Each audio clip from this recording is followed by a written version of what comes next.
Stellt euch vor, was mir gerade am Teich passiert ist. Er hat mich total komisch begrüßt.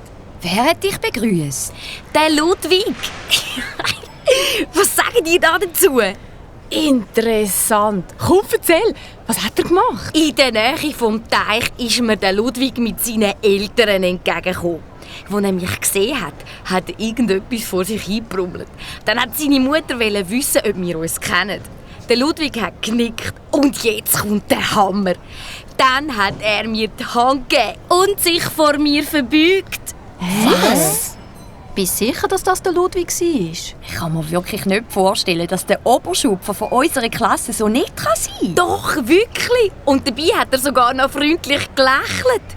Tja, so begrüßt man halt eine Dame. Oh, Blöfferin. Langsam sind wir weitergelaufen. Auf dem Weg in die Altstadt haben wir uns über die Buben unterhalten. Die Buben sind ja schon ein komisches Volk. Die Einladung von Alex, die Verbeugung von Ludwig und der Miguel, der tut mich immer wieder so angrinsen. Wirklich? Sicher, aber natürlich nur, wenn seine Freunde nicht in der Nähe sind. Der Jonas ist auch ganz anders, wenn ich mit ihm allein bin. Sagen Sie auch nicht weiter, aber in dieser Woche hat er 3-mal auf den Marcel aufgepasst. Hä? Wieso das? Genau in dem Moment habe ich Musik gehört und eine Gruppe Zuschauer entdeckt. Durch die vielen Leute durch habe ich den Benno erkannt, der eine Breakdance-Nummer vorgeführt hat. Am liebsten wäre ich gerade wieder umgekehrt. Hey, komm, wir gehen schauen, was da los ist. Komm näher, Caro. Hey, das ist im Fall total cool, was der da alles anstellt. Wow, hey! Der tanzt, wie wenn er aus Gummi wäre. Tanja hat sich auf die Zehenspitze gestellt, dass sie ja alle Figuren vom Benno mitbekommen hat. Ich aber habe mich so klein wie möglich gemacht, dass mich der Benno ja nicht sehen konnte.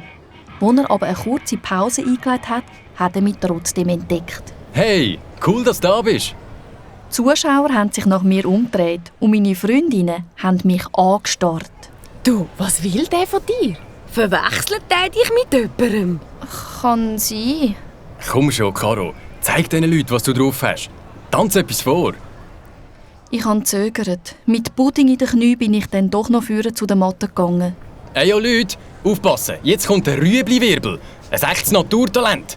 Hey, komm, Caro, gib alles. Ja, komm, gib alles, Mann. Am liebsten wäre ich weggerannt. Aber als der Benno die Musik angestellt hat, hat mich der Rhythmus gepackt und ich habe angefangen zu hüpfen, gumpen und mich auf den Rücken fallen lassen, habe meine Beine verknüpft und habe ein paar flinke Drehungen gemacht. Die Zuschauer haben wie wild geklatscht und sie haben viel Münze in Benno seine Blechbüchse hineingefallen lassen.